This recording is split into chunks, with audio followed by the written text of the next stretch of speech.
Craig joins us now. Craig, are you going to buy a lotto ticket, mate? Definitely, yes. Oh, good. If you don't like the equity in that, just get a scratch and win, and you'll be fine, Mike. A scratch and win.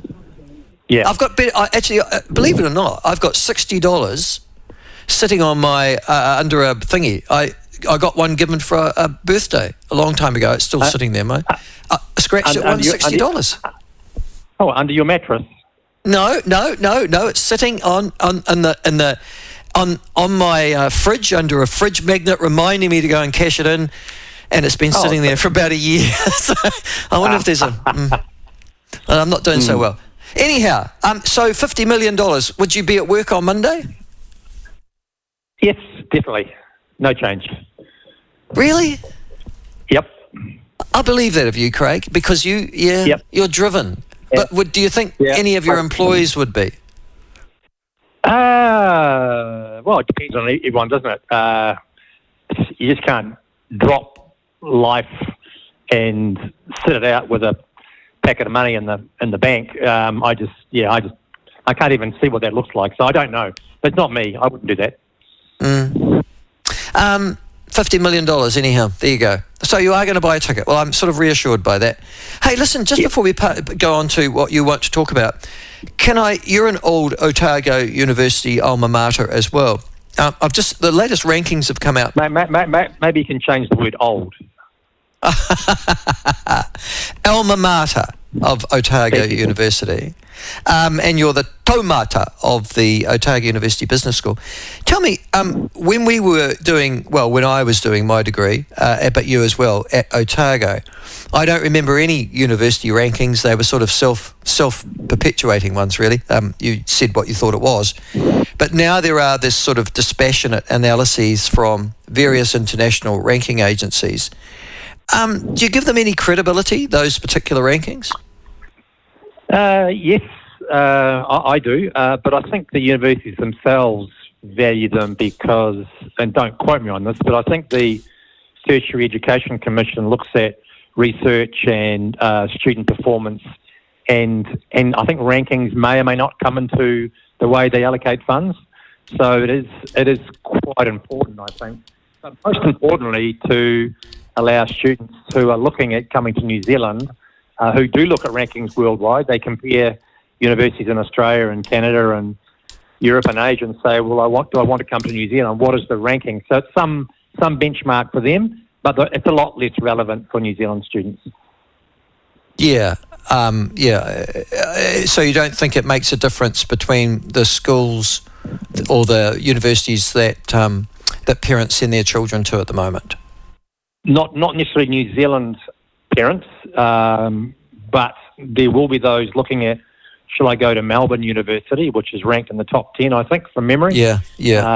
So you say, I want to send my child to a university that's got outstanding record in these areas with an outstanding vice-chancellor, then you'd say I'd go to Melbourne rather than Auckland or Otago. If you don't have those choices, it's probably a case of what degree do I want to do, what school is inside the university that will give me the degree I need, and it's a lifestyle. Do I want to be living near my parents or do I want to live away from home? Just on that too, because you're the taumata of the Otago University Business School, the budget on the fees free, it will carry on for this year, but it'll be replaced next year, so you won't get your first year of university. That's not going to help Zoe, but it's not going to get your first year fees free. It'll be replaced with a final year fees free scheme, so as an incentive to finish your degree. Well, is that an incentive really? I mean, will people say, oh gosh, I'll have to finish my degree now, I'm going to get my fees freeze? Well, I do recall Dr. Rod Carr, when he was Vice-Chancellor of Canterbury University, saying his biggest issue was turnover in year 2, when first-year students who came in to experience university life just left. And so there wasn't continuity. At least this way, the incentive is to stay for the 3 or 4 years to get the final year free. So you've got to commit to paying the first year, which means you kind of got to be serious about going to university. Yes, I'm almost getting to the stage, Craig, where I did advise my daughter, have a gap year so that you know what you're doing, because an awful lot of people flood into our universities in their first year straight from school without a clear knowledge of what they want to do, and leave. Yep, absolutely. And also, if you're going to live a lot longer, you can always choose a tertiary career later. I was very impressed with the Swiss university system, which encouraged students to switch between a trade, say jewellery making, to taking a physics degree, and that was just very common. People switch between the two, and not just at the beginning of their student life, but later on in their careers. So I think there'll be a more older people going back to university or going to university for the first time.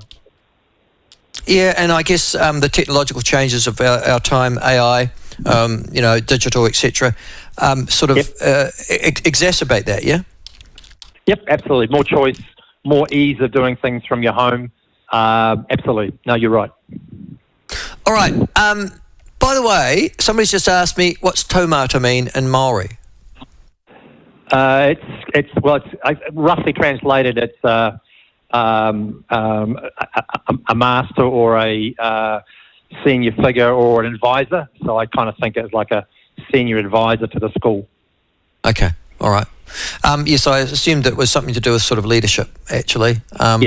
Yes. All right. Okay, now,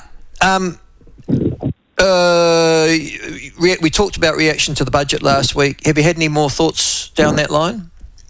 No, I think we summarised it pretty well around the impacts, which you wanted me to drill down. What does it mean for us? It means higher interest rates for longer, and it means that the cuts to the public service will continue. And I think there are two key things. The only thing that's come out since then is the big miss on cancer, which is being redressed by the government as we speak. So I think that's nicely packaged. What I wanted to talk about today was go a little bit more global for a while and then bring that back to what does it mean for New Zealand. And I was watching Biden apply tariffs.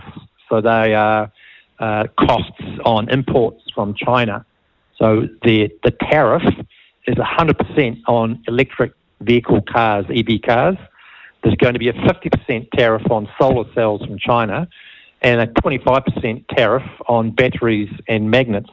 So if you're going to import a $50,000 car from China, the tariff is the same as the price, which makes it impossible to import into the States. So it's a form of, very strong protectionism, and that's on both sides of the camp, Republicans and the Democrats. It's one of the most protectionist economic stances I've taken against a really important trading partner for us. And it's odd, isn't it, that we have a free trade agreement, a bilateral agreement with China, with Australia through CER, with Hong Kong, Singapore, Malaysia, Thailand, Korea, but not the US, even though we're bound up with the US in many other ways. As a trading partner, they're not as important as those other names that I mentioned. And you sort of think to yourself, well, what does that mean for us? How does the US treat us? So the US has tariffs on imports from New Zealand and other countries, such as aluminium, 10% tariff on aluminium exports to the US, and steel, which obviously we're not a large steel exporter, but I'm thinking of Australia here, it's 25% tariff on steel. And you realise what a protectionist country they are, and then you think to yourself, well, hang on, what sort of tariffs does New Zealand have?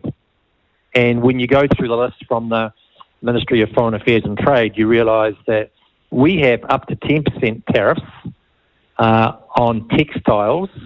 These are imports, imported textiles, imported footwear, imported processed foods, imported machinery, imported steel, and imported plastic products.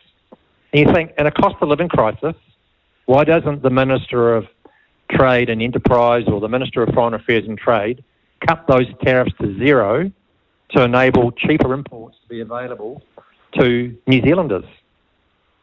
I did recall the Prime Minister saying in the election speeches that he was not in favour of corporate welfare, and I sort of wonder if they'd really turn their attention to this and cut those tariffs to zero to give our New Zealand households cheaper prices. What do you think? Well, I think they should. there's an argument that some will say, well, we've got nothing to bargain with when we trade with other countries around free trade agreements. But literally speaking, there's such a small number of goods now that we've got tariffs on. Why do we have these protectionist measures? Why don't we drop them to zero and allow footwear prices to fall by up to 10% if the importer can pass on the benefits?